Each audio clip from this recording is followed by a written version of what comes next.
Before we get started, to reduce and avoid injury, you should check with your doctor before beginning any fitness program. By performing any fitness exercises, you are performing them at your own risk. Sooke Region Communities Health Network and Sooke Region Seniors Centre Without Walls will not be held responsible or liable for any injury or harm you sustained as a result of participating in our online fitness or information shared on our Zoom account, website, or social media channels. Hello, and welcome to Week 2 of the Sooke Region Communities Health Network's Falls Prevention Program. This week, we'll discuss things that influence your fall risk and begin our exercise program. Behavior, education, environment, equipment, activity, clothing and footwear, and health management. The beach chart.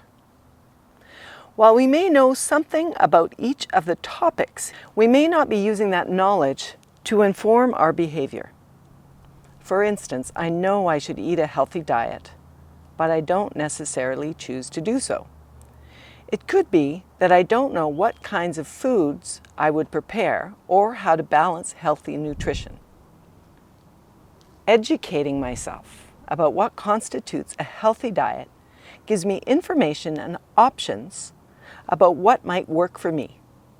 I can positively change my behavior by choosing to implement a healthy diet from what I've learned. This represents the most important aspect of this program. We can reduce our fall risk by learning about the different aspects of beach and making informed choices. Changing behavior is the key to making a change. Our next topic today is activity. Let's look at the importance of activity and then see how we can manage our behavior so that we will be able to maintain an exercise or movement program. Exercise helps to compensate for age-related changes. These changes are sensory, in reflexes, vision, hearing, strength, flexibility, and endurance. Activities should include flexibility, strength, endurance, balance, coordination, and gait. An activity that addresses two or more factors significantly reduces our fall risk factors. So any exercises like Tai Chi, aquafit, walking or dancing. How do you feel about exercise? What activities do you do already? What have you tried that didn't work? Why didn't it work? And remember, variety is the spice of life.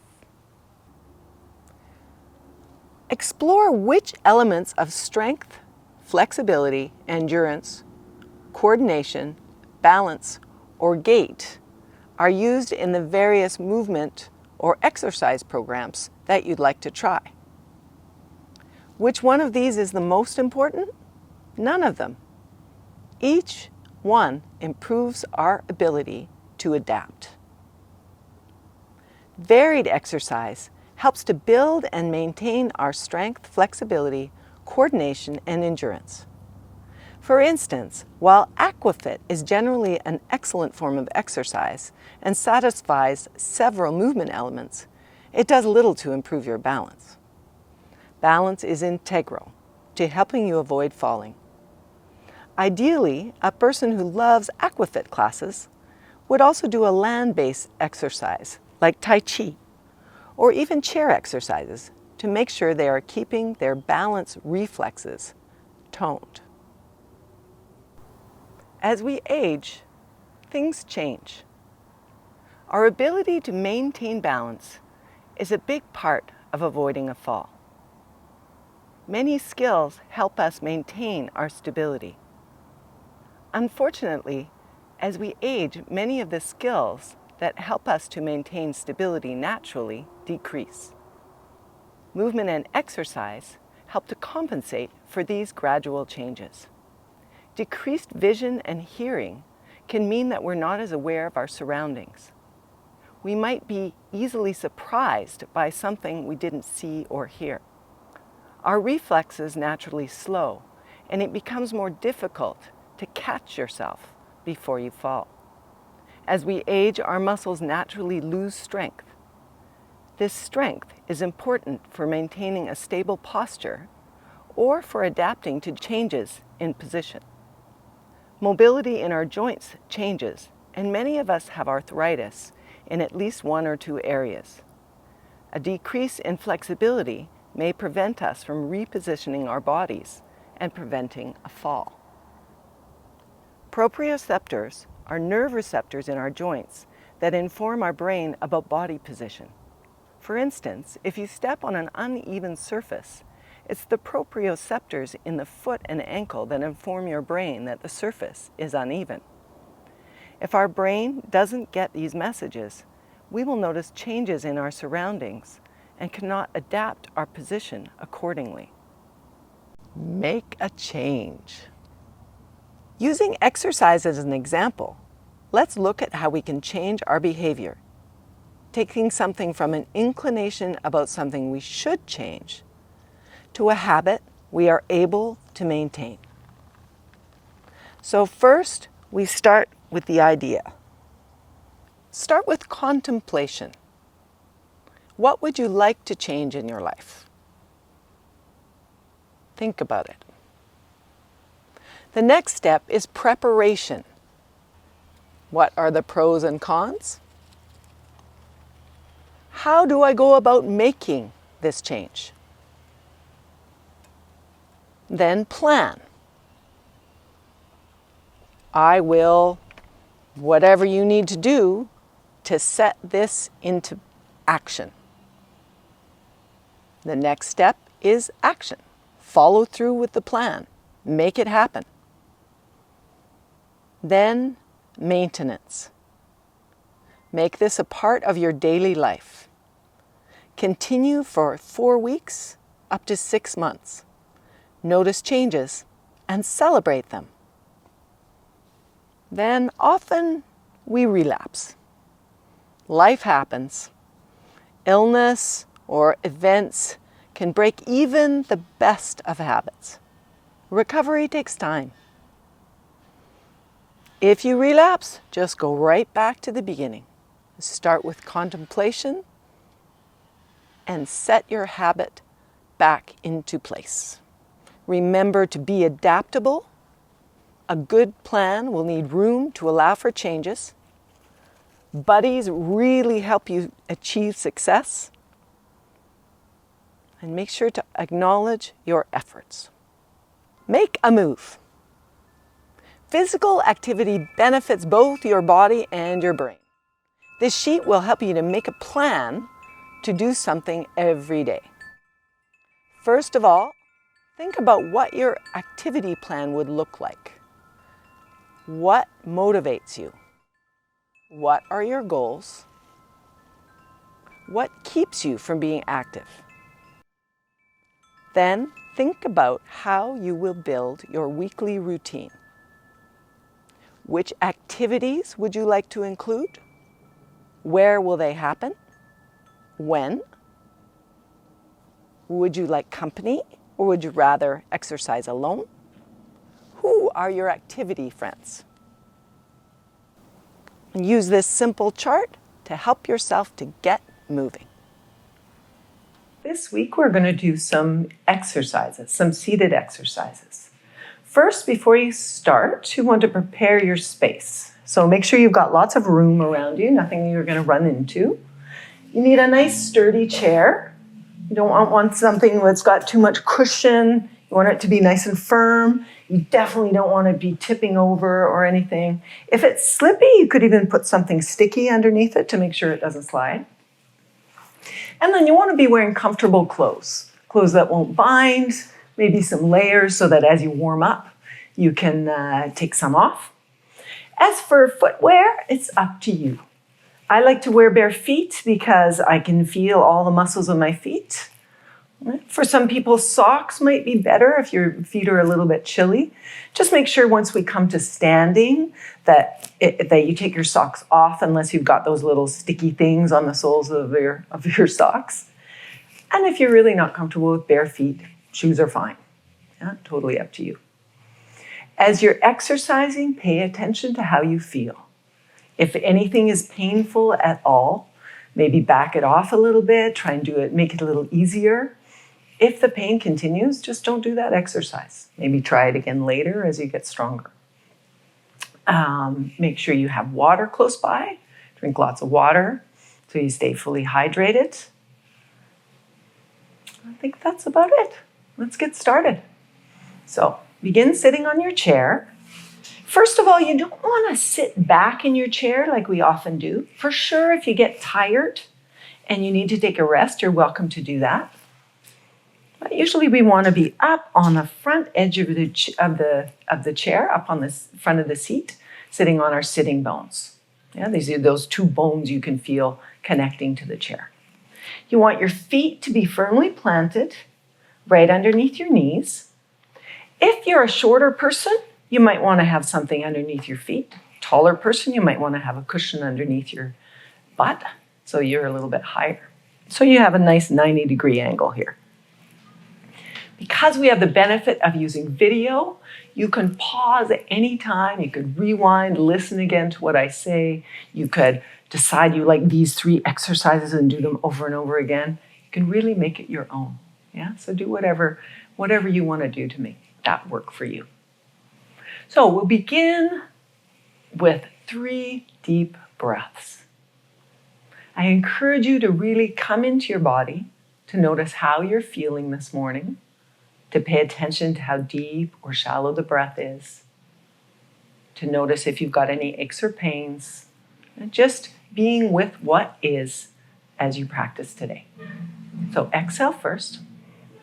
Take a deep breath in through the nose. And then open your lips and let the breath out with a sigh. And go ahead and do that twice more. Full deep breath in, filling yourself up with breath. And then as you exhale, feel yourself rooting into the earth. Feel your sitting bones connecting to your chair.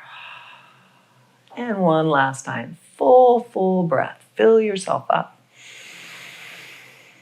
And as you exhale, root through your sitting bones and through the soles of your feet. Nice. Okay, our next exercise is a basic sit to stand. So to do that, you might want to pull your feet underneath you a little bit more and just lean forward so you can feel your weight coming into your feet. Folding a little bit at the front of the hips. You could press on with your hands on your thighs if you need to. Also, if you usually use a walker, you could have that in front of you to give yourself a little bit of help. Yeah? So lean forward, push your feet into the earth, and come all the way up to standing. Nice. Now let's go back down. You might want to take a peek over your shoulder, because even though you just came up, sometimes it's hard to believe that chair is still there. Good. Now let's do that a few more times. Press the feet into the floor, and then reach your sitting bones back down towards the chair. Let's do 3 more. Press the feet down, reach the crown of the head towards the sky. Good. And then fold at the front of the hip. Good. And sit back down. It's good to lean forward a little bit, but you also want to make sure you're having these nice folds in the knees and in the hips. Be really gentle if your knees hurt.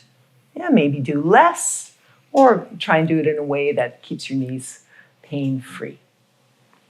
All right, let's move on to a pelvic rock. So I was talking about those sitting bones, the 2 bones that you can feel on your chair. We're going to play around with rolling to the back edges of those sitting bones. So you're going to pull your belly in and just roll your lower back a little bit so you rock to the back side.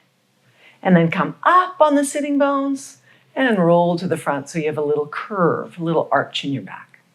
And then let's go ahead and do that a few more times. Nice. So rock back, come up, and then rock forward. This is a lovely way to just gently warm up the spine, to warm up all those little muscles between the vertebrae, to stretch them all out. Did you know that blood does not flow through your spine unless you move it? So you're getting your blood pumping just by doing this simple movement. Beautiful. Okay, let's bring that to a rest, and let's move our shoulders. So take your shoulders forward, up, back, and down. Nice. Just go ahead and do that a few more times. Really make that circle as big as you can. Notice if there's some places your shoulders don't want to go. Maybe they don't like going to the back very much. Give them a little nudge so that they get that full range of motion. Good, that's all. And when you're ready, let's take that in the other direction. So going back, up, forward, and down. Nice. Notice what your arms are doing. Make sure this is all about the shoulders, that your arms aren't getting a little extra involved. Good. And let's just throw this one in because this one's really great. Just press your shoulders way up to your ears. Crank them up a little bit more. Take a deep breath in. And then let that go. Good. And now let's just wake up our hands a little. We're just going to sparkle our hands. Just open and close them as much as you can. Notice that you're actually getting the opening happening.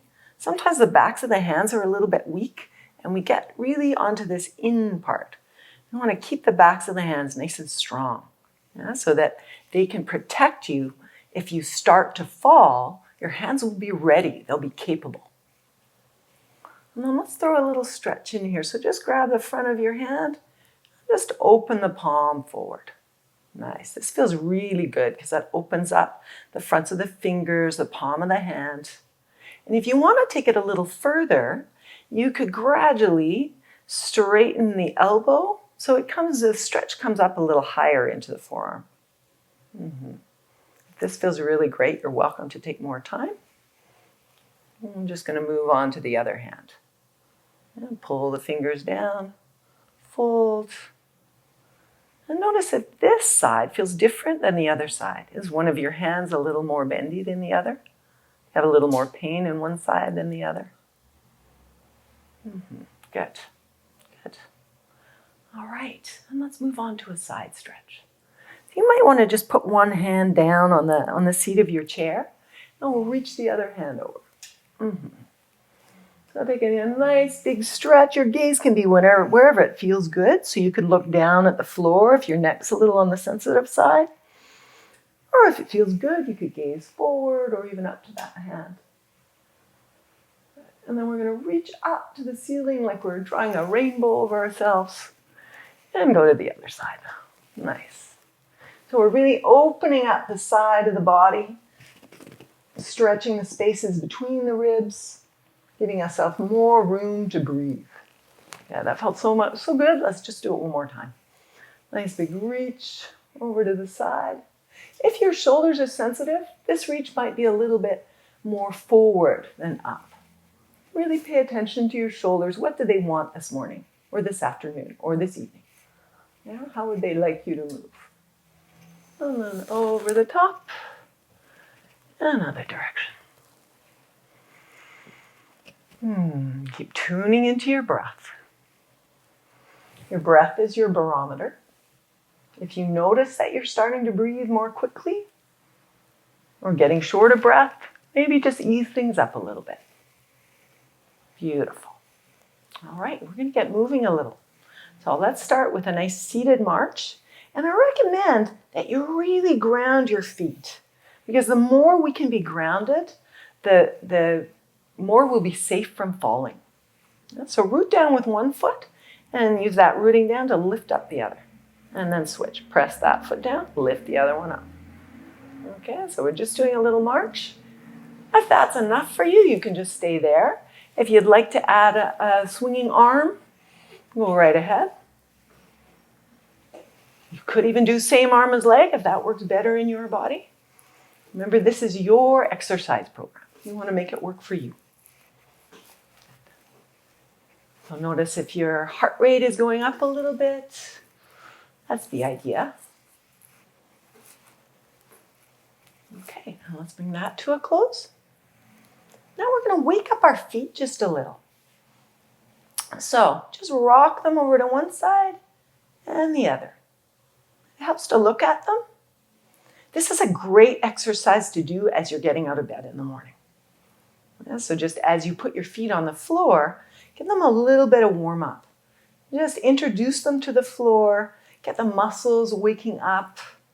Because you know how sometimes our feet and ankles are stiff when we first get up? Could put us at risk of a fall. All right. We're going to gently stretch one hamstring. So just extend one leg forward. You might need to come a little further forward on the chair. Sit up really tall and then hinge forward at the hip again, the same way that we did earlier. You just rest your hands on your legs. We're just looking for a gentle stretch in the back of this extended leg. You might feel it more in the calf. Sometimes our calves are really tight, so that's just the place that gathers the attention most. I'm just leaning forward for a nice easy stretch.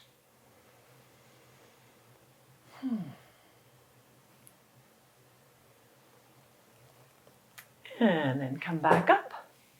Just gently switch sides. So plant that foot, take the other one forward.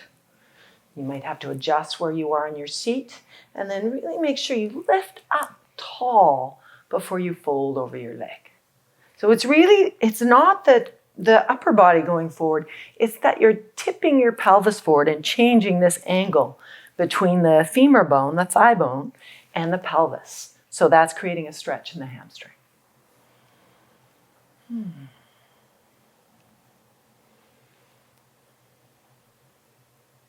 Keep checking in with your breath. How is it moving? How is it flowing? How are you feeling? Come back up, and we're just going to do a little ankle point and flex. So just extend one leg forward and just point and flex that foot a few times.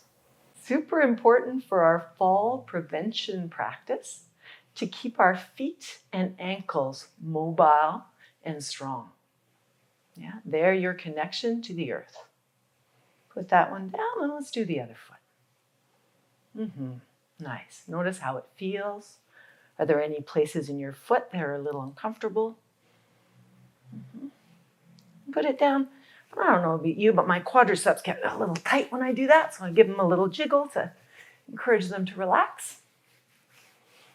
And then our last stretch is the figure 4 stretch. So the easiest variation of this is to extend one leg, just put the ankle over the other ankle, and then lean forward a little bit the way that we did earlier. We're trying to stretch our hip of the upper leg. So if that's not quite enough for you, you could bend this leg and tip over here. It's a good idea to keep this foot flexed. That keeps the knee from twisting. And this is a great exercise if you suffer from lower back pain. Often easing up the hips, easing up the tension in the hips, helps the back to ease up also.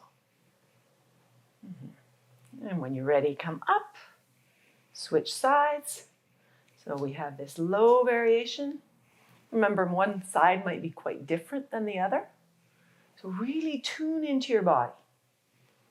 Yeah, where does it want to be?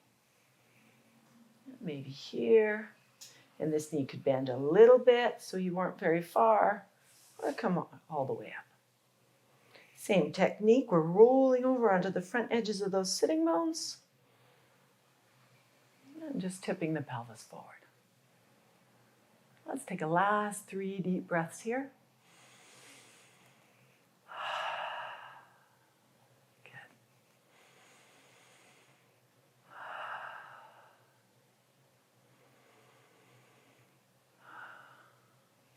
Awesome. Okay. Come back up to sitting. Well done. That was our first exercise program for week 2. If you'd like, practice this again through the week. You could do it another 1 or 2 times. I'll see you next week for week 3. Well done. Thanks for joining us for week 2 of the Sooke Region Communities Health Network's Falls Prevention Program. Next week, we'll talk about adapting your environment to reduce falls, then work on our flexibility, balance, and strength.